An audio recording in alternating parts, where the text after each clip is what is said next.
My son handed me a cardboard box and told me I had 48 hours to get out of the house I had lived in for 31 years.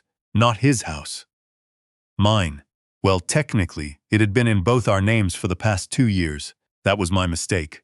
One of many I made because I loved him too much to think straight. The box wasn't even a real moving box. It was the kind that copy paper comes in, the flimsy ones with the perforated lids. He had already filled it with a few things from my bedroom shelf. A framed photo of his mother, my old watch that stopped working years ago, a paperback I had been meaning to finish. He set it on the kitchen counter like it was nothing, like he was returning something I had left at his office.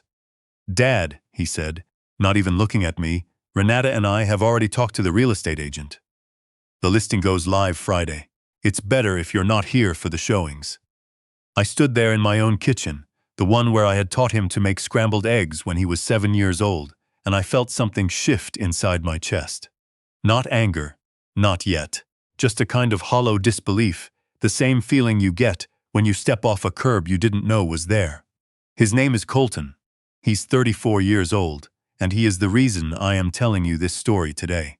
Before I go any further, if you're watching this right now, take a moment to subscribe to this channel and drop a comment telling me what city you're listening from. It genuinely helps me reach other people who might be going through something similar and feel completely alone. Because I know that feeling, I lived inside it for a long time. Now take a breath. What I'm about to tell you is going to make your blood boil. But stay with me, because it doesn't end the way they planned. Let me go back to where this really started. My wife Carol passed away 3 years ago from pancreatic cancer. It was fast, 14 weeks from diagnosis to the end. I held her hand every single day of those 14 weeks, and when she was gone, the house we had shared for nearly 3 decades felt like a body with no heartbeat in it. Every room was just a room where she used to be. Colton came to visit about 2 months after the funeral. He drove up from Atlanta with Renata, his wife of 4 years. I had never fully warmed to Renata, but I had kept that to myself, the way fathers do. She had a way of talking over people, and a habit of making you feel like you were always slightly behind in a conversation, only she understood the rules of. But she made Colton happy, or seemed to, and that was what I told myself mattered. They sat with me at the kitchen table, and Colton reached across and put his hand on mine. He said he was worried about me being alone in such a big house. He said the yard was too much for me to manage. He said it would ease his mind considerably if I would consider letting him and Renata move in, at least temporarily, while things settled. He framed it as a kindness to himself. "I just need to know you're not rattling around here by yourself, Dad." What he did not mention that evening, what I only understood much later, was that he and Renata were in serious financial trouble. Their condo in Atlanta had been listed for months with no offers. They had credit card debt I didn't know the full extent of. Renata had left her job at a marketing firm the previous year to start a lifestyle brand that had never gotten off the ground. And Colton's income as a mid-level project manager, while steady, was stretched far past what it could reasonably hold. I didn't know any of that when I said yes. I said yes because he was my son, because the house was quiet and the quiet was unbearable, because Carol would have wanted me to keep the family close. I told myself all of those things. I also agreed, at his gentle suggestion, to add his name to the deed. He said it was practical. "If something happens to you, Dad, I don't want to go through probate. It just makes things cleaner." He had a document ready within the week. I signed it without calling a lawyer, which is the part of this story I am most ashamed of. Not because I was naive, but because I wanted so badly to believe that the boy I raised was the man sitting across from me. He wasn't. The first year was manageable. Colton and Renata moved into the master bedroom, which I offered them, taking the smaller guest room for myself. I told myself it was temporary. I cooked most nights. I mowed the lawn. I kept my routines, my morning coffee on the back porch, my Wednesday afternoon drives out to the reservoir. I gave them space. I stayed out of their way. The second year was different. Renata started making comments about the decor. Small ones at first. A suggestion that the living room would look better without my bookshelves. A remark that the family photos in the hallway were a lot.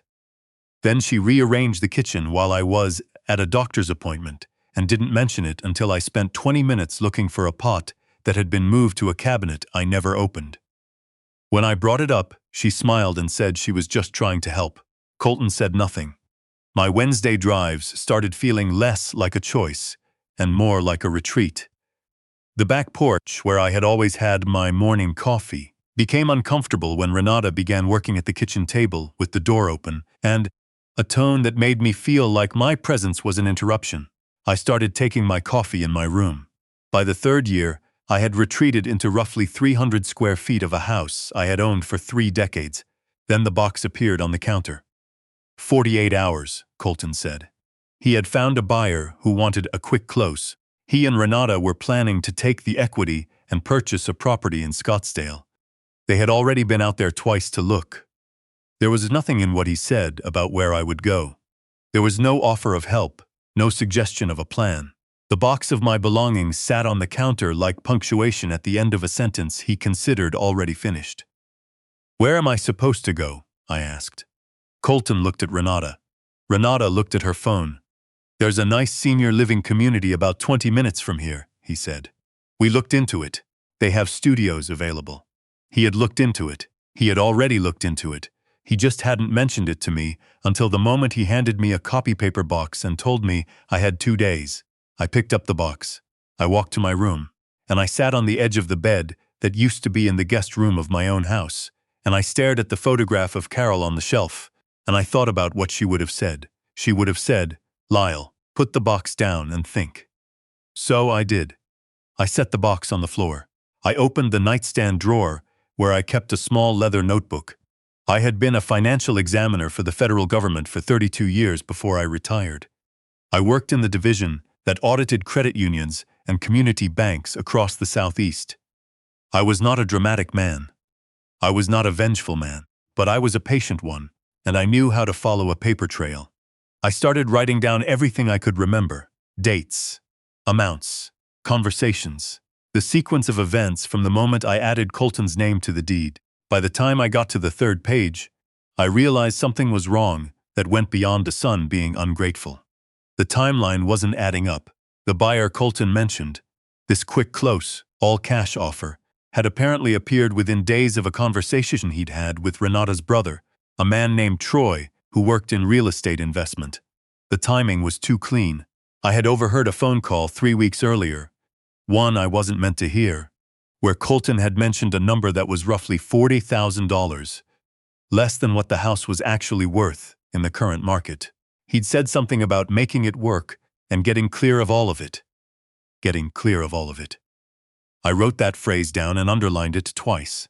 That night, after Colton and Renata had gone to bed, I sat at the small desk in my room and opened my laptop. I had spent 32 years learning to look at documents the way a doctor looks at an X-ray. Not at what's there, but at what the shape of it suggests. I pulled up every piece of paperwork I still had access to. Property records, the deed we'd signed, the property tax statements, and then I found something that stopped me cold. Colton had taken out a home equity line of credit 6 months ago. Against my house. Against the equity I'd spent 22 years building, the equity that represented the largest financial asset I had in the world. He had done it quietly, using his rights as co-owner. The line had been drawn down to the tune of $81,000. I read the number 3 times. $81,000. I sat in the dark of that little room with the hum of the refrigerator coming through the wall, and I felt something settle in my chest.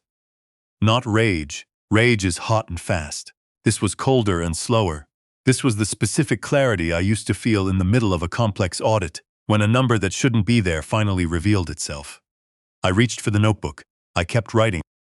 Over the next 2 days, I played the role Colton expected of me. I moved slowly. I spoke carefully. I asked a few gentle, confused-sounding questions about the moving timeline that I could tell reassured him. He wanted me compliant. He wanted me to shuffle toward the door with my copy paper box and feel grateful for the suggestion about the studio apartment. On the morning of the 2nd day, I asked if I could look at the purchase agreement for the sale, just to understand the process. Colton hesitated for just a fraction of a second. So brief I might have missed it if I hadn't been watching for it. And then he handed me a copy with the easy confidence of a man who didn't think I knew what I was looking at. I knew exactly what I was looking at. The sale price was $63,000 below current market value for comparable properties in this zip code. The buyer was listed as a limited liability company called Sagebend Property Holdings. I had never heard of Sagebend Property Holdings. I wrote down the name. That afternoon, I told Colton I needed to run a few errands. He looked relieved that I wasn't making a scene. I drove to the library, not because I needed the library, but because Colton had set up monitoring software on the home Wi-Fi 2 years ago, something I had discovered by accident and never mentioned. I used the library's public internet connection. I searched Sagebend Property Holdings. It was registered in Delaware, formed 8 months ago. The registered agent was a filing service, but the address listed on the original formation documents was an office suite in a building in Buckhead, Atlanta, the same building where Renata's brother Troy had his real estate investment office. I wrote the address down. Then I closed the browser, returned the library's guest badge to the front desk, and drove to a law office across town, whose number I had found in the phone book the previous night. Old habit. I have never fully trusted search engines for things that matter. The attorney's name was Gwendolyn Marsh. She was somewhere in her 60s, sharp-eyed, with the kind of unhurried manner that told you she had heard complicated stories before and was not impressed by complexity. I sat across from her and laid out what I knew. The deed transfer, the HELOC drawn without my informed consent. I had signed documents, yes, but documents I had been told were refinancing paperwork to lower the rate, not a credit line. The below-market sale to a company connected to Renata's brother. Gwendolyn listened without interrupting. When I finished, she set down her pen and looked at me for a moment. "Mr. Calloway," she said, "what you're describing is a coordinated attempt to strip equity from a co-owned property using the co-owner's own legal signature against him. Whether it rises to the level of fraud depends on what we can document. But I'll tell you this, the HELOC alone is worth looking at very hard." She told me what she needed. Bank records, the original deed, the HELOC paperwork, and any communications, texts, emails, where the terms of our arrangement had been discussed. She also told me to stop the sale. "How?" I asked. "As a co-owner, you have the right to refuse consent to a sale. They cannot close without your signature on the transfer documents." I had not signed any transfer documents yet. Colton had been in a hurry, but he hadn't gotten there yet. I drove home feeling the particular quiet of a man who has just realized he is not, in fact, cornered. That evening, Colton brought home a bottle of wine. He seemed to be in a good mood, which confirmed what I already suspected. He believed everything was proceeding on schedule. Renata made pasta and set the table as if we were a normal family having a normal dinner. We talked about small things, the weather, a show they were watching. I ate slowly and listened and said very little, and I thought about the formation documents for Sagebend Property Holdings sitting in my notebook on the desk in my room. At 9 o'clock, I excused myself. In my room, I carefully photographed every document I had with my phone, then composed a detailed email to Gwendolyn with the images attached. I also forwarded to her a text exchange from 8 months earlier, where Colton had written to me, "Dad, the refinance paperwork is just to get us a better rate on the line. Nothing changes for you." The message that had accompanied the HELOC documents. I sent the email. Then, I sat on the edge of the bed and looked at Carol's photograph for a long time. 3 days later, Gwendolyn filed a lis pendens on the property. For those who don't know that term, it's a legal notice recorded against a property title that tells any potential buyer or lender that the ownership is being disputed in court. The moment it hits the public record, the title is clouded. No title company will insure a sale on a clouded title. No legitimate buyer will close on one. Sagebend Property Holdings transaction stopped dead. I was in the kitchen making coffee when Colton got the call. I heard him in the living room, his voice going from normal to taut in about 4 seconds. He came into the kitchen with his phone still in his hand, and his face was a color I had not seen on him since he was a teenager, and I'd found something in his room he didn't want me to find. "Did you talk to a lawyer?" he said. "Good morning," I said. I poured my coffee. "Dad, did you file something against the house?" I turned around and looked at him, and I want to be honest about this moment because it would be easy to dress it up as something cinematic. It wasn't. It was a 63-year-old man in his bathrobe looking at his 34-year-old son across a kitchen that had seen 31 years of breakfasts and feeling the full weight of how much had been broken that could not be fixed. "I filed what I needed to file," I said, "to protect what's mine." Renata appeared in the doorway. She looked at Colton. He looked at her. In that exchange, I saw the whole map of what they had built together, the plan, the timeline, the confidence that I would simply absorb what they handed me and move along. "You don't understand what you've done," Renata said. Her voice was controlled, but only barely. "We have contracts. We have a buyer. You can't just—" "I can," I said. "I'm a co-owner of record. Gwendolyn Marsh, at the law firm on Whitmore Street, can explain the specifics if there's any confusion." Colton sat down heavily in a kitchen chair. It was the chair I used to sit in when I helped him with homework. I noticed that. I didn't say it. "We needed this, Dad," he said, and his voice had dropped into something quieter, something that might have been an attempt at honesty. "We're in a bad spot. We've been in a bad spot for a while. The HELOC was supposed to buy us time, but it wasn't enough. We needed the equity from the sale. We were going to make sure you had somewhere to go. A studio at a senior living facility you picked without asking me." He didn't answer. "And $63,000 below market value," I said, "to a company your brother-in-law controls. That landed." "I watched it land. That's not," Renata started. "I have the formation documents," I said. "The address on Peachtree Road in Buckhead. Suite 440. Same building as Troy's office." The kitchen went very quiet. I want to pause here and say something to anyone who might be watching this and seeing themselves in this situation, on either side of it. What I'm about to tell you is not about revenge. I have thought about that word a lot in the months since this happened, and I don't think it's the right one. What I wanted was not to hurt my son. I wanted my life back. I wanted the 31 years of work and love and sacrifice that were stored in the walls of that house to mean something more than a line item in somebody else's exit strategy. What happened next took about 6 weeks. Gwendolyn is methodical, which is the quality I value most in a lawyer. She doesn't move fast. She moves correctly. She pulled the HELOC documents and found something significant. The loan had been classified under a program designed for primary residence improvement projects. The funds had not been used for any improvement to the property. They had been transferred to a joint account that Colton and Renata controlled and used to pay down personal credit card balances. That misclassification exposed the bank to a compliance issue, and it exposed Colton to potential lender fraud liability, which is a federal matter.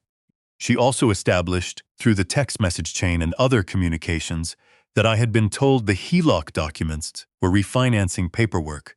She argued I had signed under a material misrepresentation.